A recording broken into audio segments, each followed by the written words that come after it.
Hey everyone, welcome to the Doctors of Running virtual roundtable, where we, three doctors of running, discuss the art and science to the things that we're putting onto our feet. Today on the docket is the Saucony Endorphin Speed, not to be confused with the Pro. Saucony Endorphin Speed. And Matt just doesn't have his pair because David's using them. So we got two of them here, but it should be enough. I just want to run through really quick. We're going to just dive into a couple of the specs. So let me just run through those really quick. So weight for this shoe, you're looking at 7.8 ounces for a men's size 9, and you're looking at 6.8 ounces for a women's size 7. The drop in this guy is 8 millimeters, 35.5 millimeters in the back, 27.5 millimeters in the front. The midsole that we're looking at is their Power Run PB midsole, which is a PIVA-based super foam, as they call it. It has a nylon plate that spans the length of the shoe. And the upper is an engineered mesh, and they have some of their technology for fit built into it. So that's kind of the breakdown of the main specs. This is their first released colorway. There are talks of a black colorway for those who like that. So Klein didn't like that, so he's gone. But and that's the specs. So again, we're gonna just start off with a quick question this time for Matt, just to kind of get to know him a little bit. So Matt, what led you to start getting into physical therapy? When did you know you wanted to become a physical therapist? I was long prior to being a physical therapist, and prior to early high school, early college, I got into running in a different way than most people. I didn't really run in high school until my last year, and I was pretty much chronically injured. Nobody told me how to keep those at bay. Every practitioner that I went to generally suggested things that didn't really fix the source of the problem. And being someone who was hyperactive and still is, and trying to figure out, there's got to be a better answer. And then partway toward the end of my senior year of high school and then into college, had the same problem until somebody finally introduced me to a physical therapist. And I was just dealing with chronic iliotibial band issues. And the physical therapist I work with, she was like, dude, this is super easy. Let me just show you how to turn your glutes on. And within less than 24 hours, I was running after being injured for probably 5 or 6 months. And that blew my mind to realize I could treat with exercise and movement. Yeah. It just was my freshman year of college, and it just blew me away. And I knew exactly what I wanted to, and I've pursued that to the end I keep pursuing it as far as I can since that time. So it's been an amazing journey, and I don't get injured anywhere. So it's great. That's awesome. And where'd you do your schooling? So I did my undergrad at University of Puget Sound in Tacoma. I went to Western University of Health Sciences, as David did as well. I did residency at Costa Colina, orthopedic residency. It was a great place to do it, because I also got some neuro stuff as well. And then I did my sport manual therapy fellowship at Kaiser in Kaiser downtown LA. And I haven't stopped yet, so I'm doing a PhD in movement science and rehab at APU. And so throughout these yeah, I may or may not have this hair by the end of these couple of years, so we'll see what happens. So I haven't stopped schooling yet, so I think it's to be continued. Nice. Fabulous. Thanks for sharing that. Yeah. So what do you guys think? Do you want to go into the things we like about the shoe first, or should we start with our fan questions? Let's start with the fan questions first. Differently. Let's do it. So the first fan question, this is an easy one, a quick one, submitted by Dwayne Sidney, and he was just asking what's the release date for this shoe. So this originally was slated to release on July 1st, and that's still the plan, that the Endorphin Speed, which also I believe it's listed for $160 US for its price. Sounds right. That's still planned to release 7/1. So still on pace there. I have to admit, speaking of the price, that I think all three of the Endorphin series are priced very modestly, and that is a side note of things that I appreciate. It's that is awesome. The Speed being listed at 100. Do you think that we're in? Yeah, that's a great deal. It is funny now to say that a $160 shoe is modestly priced. I mean, for everything else that costs like $250 for something that's disappointing, right? Yeah. Like, they've been awesome in the market. Yeah, in the market, like the Endorphin series has been awesome. Yeah. You're also paying partially for the technology as well, like that PIBA-based foam, high stack, crazy rebound with that plush, like very rebound midsole. It's just insane. And then you have the nylon plate on top of it, and it's just, you got a lot of pop and technology in a shoe for the price of a daily trainer. So there we go. 7-1, $160. Next question was by Neil Clements. How does this shoe compare to the Skechers Speed Elite? We got 2 comparison questions. This is the one. That is a great question. Anybody else want to go? I can go. Okay, awesome. So I think one thing that I noticed right away is the ground feels a little different.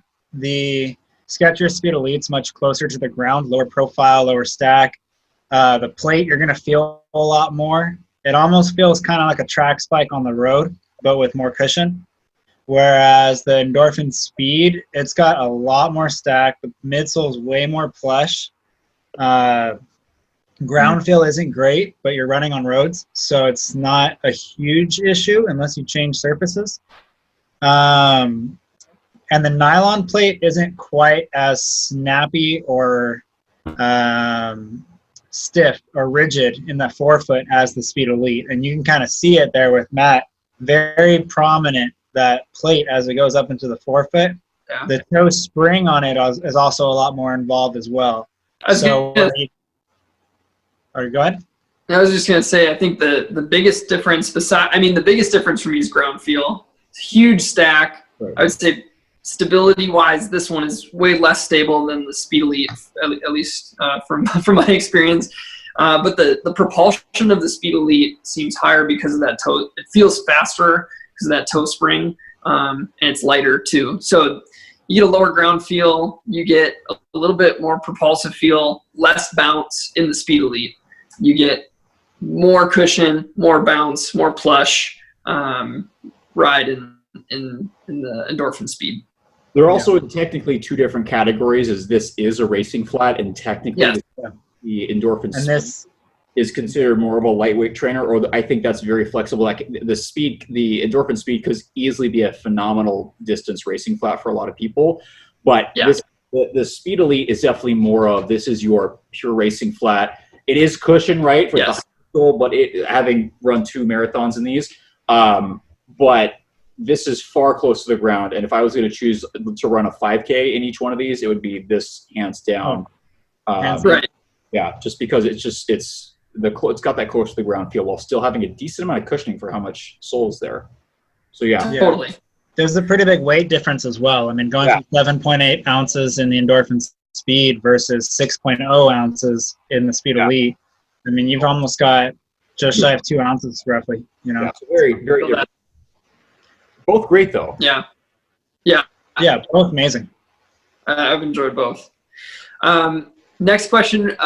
This one was on Instagram by Van Beastie. I hope I'm saying that right. They asked, how does this shoe compare to the Vaporfly? I think they were referring to the 4% or the next percent. Wait. Hold on. I've got all of it. Can I go grab my 4%? You can play a game. You have to eat another donut every time that Klein walks up. Step out. I'll grab the 4% while he's talking. Yep. So David has my pair of 4% Flyknits. This is the next percent, as most people know. Regina probably won't let me grab her pair of Alpha Flies. But so, again, different categories, right? And I answered that question. So compared to the Speed, similar stack height. They're both stacked pretty high. The PIBA versus the P-backs, this has a little, the P-backs, they're similar materials, just done slightly differently. This has a lot more spring and softness to it, and the plate is far more aggressive because it is carbon fiber in the Vaporfly, versus both of them have a lot of bounce. I definitely like the upper a lot more in the Speed. Both of them have that kind of bounce. It's just that the PIBA in the Endorphin series is much more of a controlled, stable bounce than the really super soft Zoom X. Except in the forefoot, this is a little different here. But yeah, definitely in the Flyknit. What I talked to Austin about, he was actually trying to compare it to the Endorphin Pro, which again, Endorphin Pro and Speed are actually very similar. And the same thing applies where the plate in this is, in my mind, is still bouncier than the Vaporfly, but it is not as it's bouncy but not as soft. So the PIBA in the Endorphin series is firmer, fits a little more forgiving, and just a little more room up here, a little more airy upper. Yeah. And in my opinion, just a hair more stable than the Vaporfly as well. And we'll do a full video on the Pro. Yeah, we'll have the full video as well. Anything else you want to add, David? I haven't ran in the Vaporfly, so I have nothing to add. Just comparing foams, I haven't run in the Endorphin Pro, so there's a disclaimer there, but this video is the Endorphin Speed. The foams are a little different, even though they're both PIBA versus P-backs, similar compounds, but the Vaporfly has a lot more of like a sinking and propulsive feeling, and I think part of that probably is that carbon fiber plate. But the Zoom X foam, it almost feels like a trampoline where you land on it and you come down, and then you can really feel that pop coming off of it. Whereas the Endorphin Speed, the ride of the Speed's a little bit more smooth, I think, where it's not as bouncy or propulsive, but it's more momentous, if that makes sense. Yeah, so that speed roll, it's very just fluid. You feel fluid, you feel light, you still get some rebound and pop, but the Vaporfly it's like a trampoline. That's probably the best way I can describe it. Yeah. More like a small bounce than like a big bounce. Right. Yeah. And the Pro and the Speed both are something similar, where it's super easy to get into once you find your rhythm, it's super easy to keep that rhythm in those shoes. It's awesome. That speed roll plus the PIBA has a really good combination of those two, plus the different plates. Cool. All right, good. Last fan question. This is submitted by Ernie Sachs.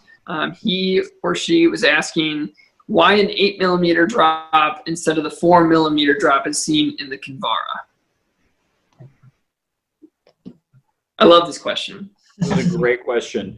Part of the challenges, I think David, you did a little more reading. I'll have you expand on this a little bit more, but part of the challenges with these softer foams is if you start going to a lower drop, right, especially if you land in the posterior section, you're going to get a lot more compression. So you're essentially going to create a negative drop shoe. That is one of the issues with these softer soles. The speed roll can take out of that a little bit, but also the angle of your foot will also determine how well you use the plate. So depending on the plate stiffness, they do studies on this, right? And so Saucony has it to their own lab that they do this, especially working with Gerard Ward, where they can figure out what's kind of the optimal level of height to be able to maximize the plate and vice versa. And also probably the thinking is that over a long distance like that, right, the goal with this technology, right, the PIBA foams, the curved soles, is to really reduce the amount of work from the ankle, so that doesn't fatigue as much. So you can be able to. This is a long distance shoe, right? This is not a mile shoe. It's a long distance shoe. So you want to be able to try to reduce the amount of work the ankle is doing. So having not too high but a little higher drop can help with that, based on some of the evidence that's not been published, but I've had the good fortune to talk with some people about. Yeah, I think so.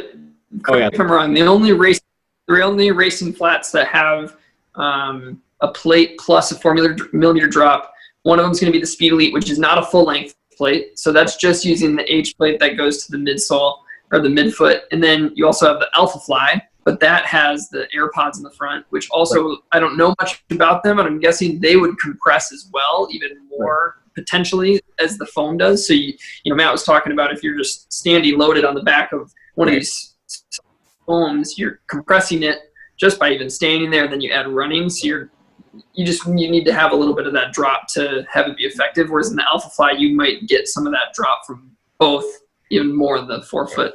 I'm not sure. Right. Remember that those drop measurements, those heel-toe offsets, are static measurements, and with how soft foams are, the dynamic measurement is totally different and totally person specific. So that's why you'll have shoes like, oh, it's a 12mm drop, but it feels way lower than that. or sometimes you'll have a shoe that is a lower drop, but it feels higher. It's because it depends on the durometer of the sole and where you're landing. So there should be an asterisk behind all those measurements. David. Yeah. You guys touched on a whole lot there. Dude, it's dark by you. What is happening? I don't know, man. I feel like I'm in like one of those Looney Tunes cartoons where like the thing's closing in on me. After I'm done talking, I'll go and open the window over there. At first I was too bright, and now I'm too dark. So, okay. You did some lighting, right, on the development that Jared Ward was talking about?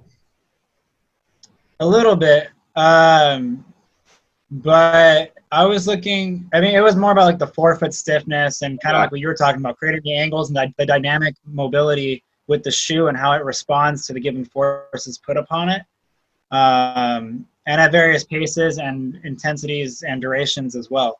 So, but my main thing when I was thinking of the drop ratio, besides the deformation of the foam as you land and sink, you know, I was thinking as well as like load sharing musculature wise. So if you have a higher drop ratio, you might take a little bit more pressure off of the calves over the course of 26 miles versus like say the Speed Elite where it's a very aggressive and spike feeling. And even though it is a marathon flat, some people might not be able to take it there.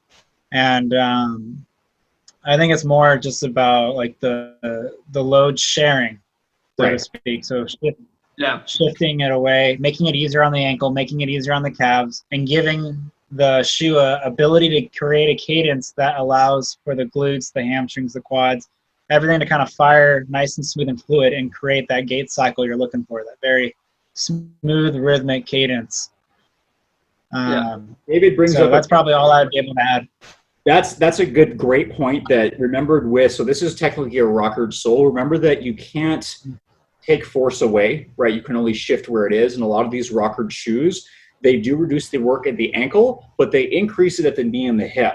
So I've actually used this as a way to do some retraining on some people that have like Achilles tendonitis, OSIS, and foot and ankle issues that are runners. And when I'm trying to teach them a little bit how to use more of a hip or knee strategy, I've actually been able to use, and this is anecdotal, there's no research on this yet, a rockered shoe to be able to help them shift away and start utilizing some other things, because just doing like muscle activation stuff, right, you're not changing their coordination. And that's actually been a way to try to do that with people. So yeah, that's it. David, you're right that it's kind of trying to redistribute that load. Yeah. But also know that's why anecdotally I've had some patients who are very hip dominant or hamstring dominant report some issues with some of these shoes because it starts to overemphasize that pattern. So you'll hear a lot of people in the vapor flies complain about hamstring issues, and part of that is, you got more load at the hip, and if that's your dominant muscle group, that might start getting overworked a little bit. Yeah. Anecdotal. Cool. Well, well, you know, thanks to those. Not research-based, not evidence-based practice. Okay. I'm gonna fix the lighting. Those who submitted questions, thanks for doing that. We'll try to post something on our Facebook and our Instagram before we do everyone, so that people have chances to ask questions that they want to hear us talk about, hear us respond to. So just you can keep an eye out for that for the future. Let's do a quick kind of pro and con, like your favorite thing about the shoe and your least favorite thing about the shoe. Who wants to go first? Nathan, you should go first. Okay, I did hear the question too, so that was good. So I think my favorite thing would probably be the Piba foam and that speed roll technology. I actually did a marathon in these. I figured if it could simulate like a recreational marathon or kind of, you know, population, I might as well do a marathon and see how it goes in a marathon. And so I found that I really, really appreciated it about 20 to 22 miles in when I was really starting to get fatigued. And it kind of saved my butt, to be honest. So that was good. I think what I don't like about it, though, is that I feel like I can only run on the road in these shoes. Like, they're pretty unstable, like in terms of the foam, and like it feels almost as if you're floating. And I'm still trying to figure out if that's a good thing or a bad thing. Luckily, the outsole kind of has a little bit more tread on it and a little bit more substance. And so you get a little bit of ground feel when you're landing, so that's nice. But besides that, I mean, the turning is kind of shaky. like I don't feel comfortable going on grass or dirt or changing terrains at all. So that's probably, it's like a road only shoe. That's probably like my one kind of beef with it.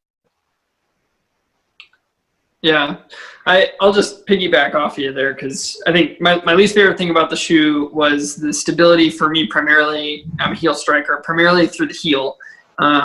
This is marketed as a speed day shoe, and I would say that's what I would recommend using it for. When I was going any slower and spending a little bit more time in the heel, I felt a lot of instability, rocking back and forth. Part of that, if you look at kind of the makeup of this midsole here, there's even this a bit of a ridge on each side, and it's that the stack isn't that high. It's kind of, your foot sits down into the bed of it a little bit, but I personally could feel that on both sides of my foot, and depending on exactly how I landed, I would feel it either pushing me one way or the other, especially when I was at slower paces. When I went faster, stability was honestly fine on the road, but it's built for that. It's built for speed day, just a little unstable through the heel. And so I'd say that was my least favorite thing. I like the shoe. This is the one I was most excited about of the three.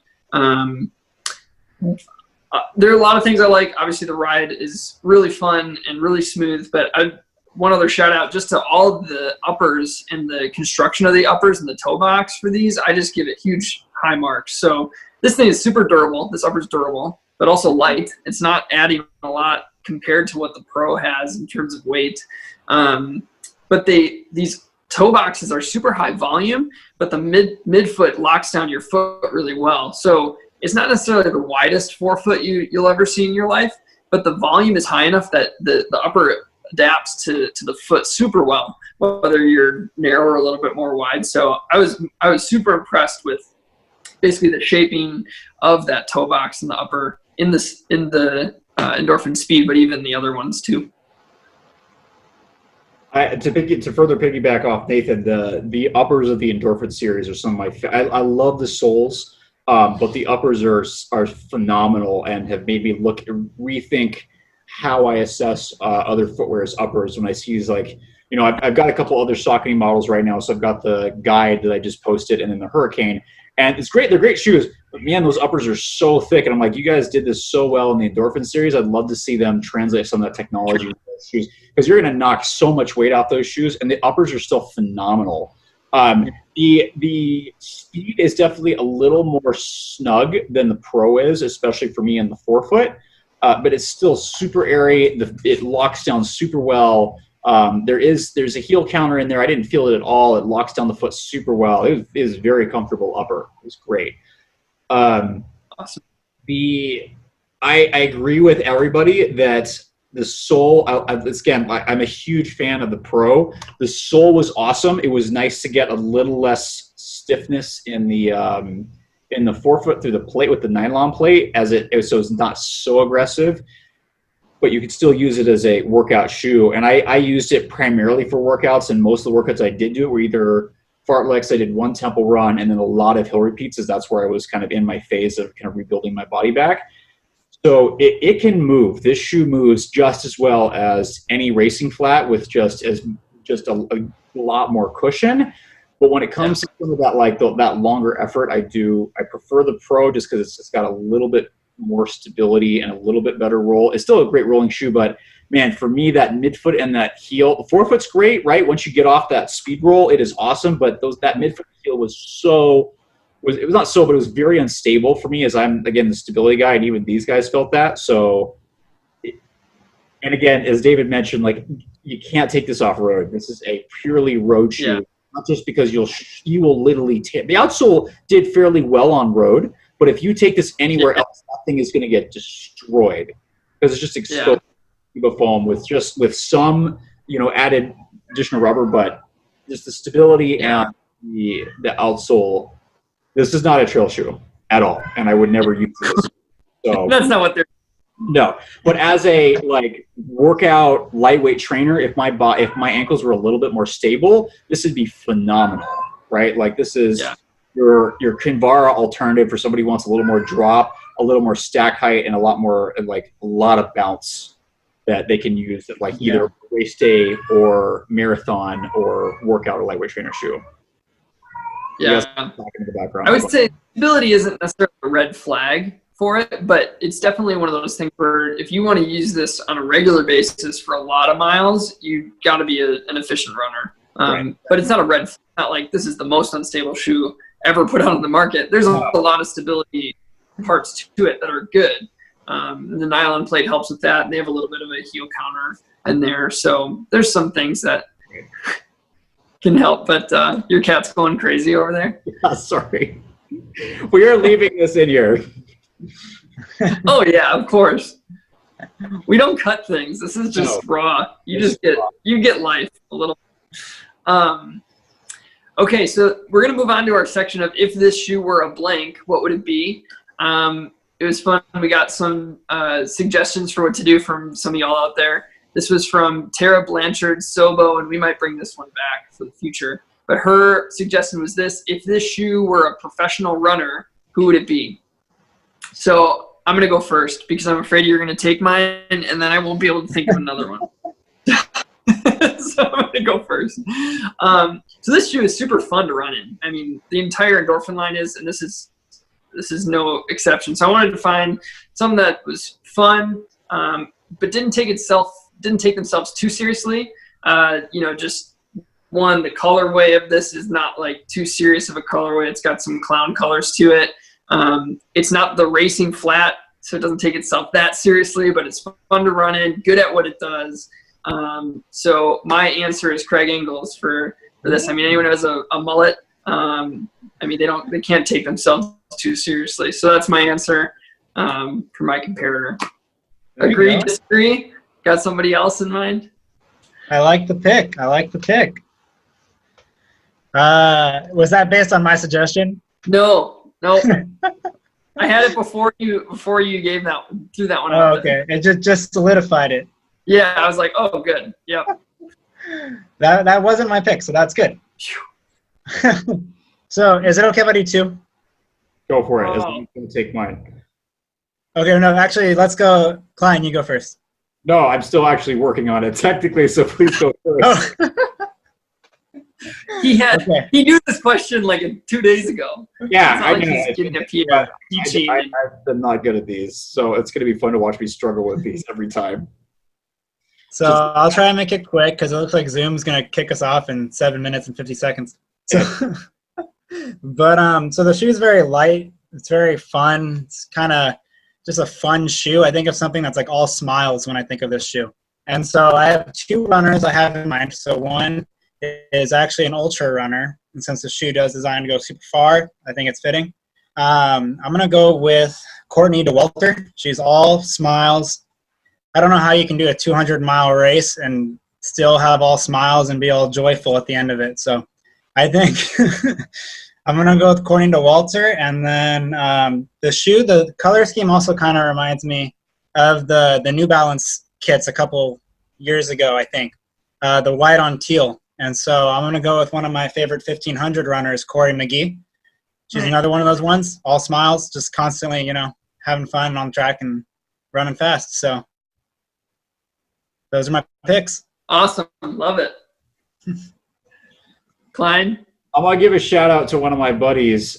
This shoe reminds me of a friend of mine whose name is Matt Crow, who trains harder than anybody I've ever met in my life. And you're talking to someone who also runs 100-mile weeks. This guy just keeps putting it down. He has trained very hard. He's broken 14 minutes for the 5K. He keeps going after the mile. This shoe reminds me of him because this shoe is fast. You can move in this thing, and you could go run a mile in it. But I think it's a better distance shoe, and and he is like the shoe, right? It's super fun. It's lighthearted, right? That's perfectly like him. He's a great guy. He's lighthearted. He keeps chomping away at trying to be a professional runner, and has done some awesome stuff traveling.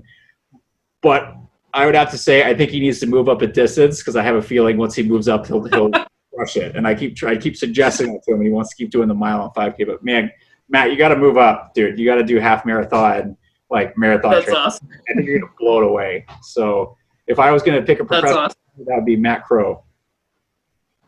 Love it. Any other closing thoughts, guys? Otherwise, I'll sign us out here. David, you got anything? I'm trying to think. If you don't, Have to. one of the biggest So- things, yeah, go for it. So I'm actually a half size up because Klein's a 10, I'm a 9.5.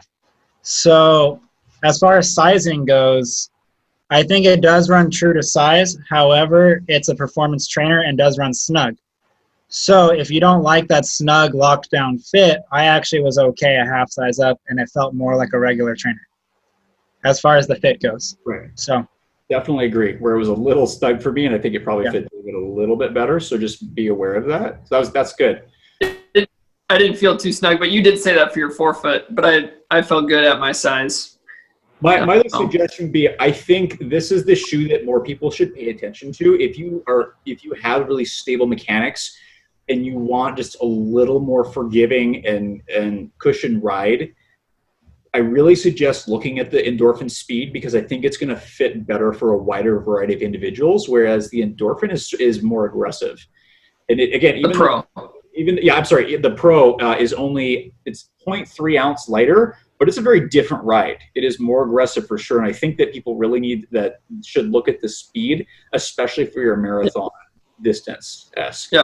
I think some people will be fine, but consider it. It's a good shoe. And then, know the reason the nylon plate is there is because different people do better with different plate stiffnesses. I talked about in the article that we've had 2 great research papers come out this year in 2020 that from McLeod et al. That actually worked with Jared Ward, that they found that each person has a very unique amount of stiffness that they need for optimal performance, right? So not everybody's going to do well with a carbon fiber plate. And we know that from a guy named Herbert Loiser, who also published a paper this year about the fact that different people have different responses to these shoes, and they need different things. Different people will need different durometer, different plate stiffness for optimal performance. So it's great that we now have some options, right? Yeah. Awesome. And the cat has thoughts too. just want to add one last thing. Hashtag Frappuccino Friday. Okay, that's a thing now. That's the thing now. Yeah. We're recording on a Friday, obviously. But, well, thanks for tuning in. We're excited to keep cranking these out. Those are our thoughts about the art and science, putting the Saucony Endorphin Speed on your feet. Make sure to subscribe below if you want to keep updated on this stuff. Check out our website at doctorsofrunning.com if you want to see our other reviews in footwear science and rehab science articles and reviews. We look forward to meeting with you guys next time.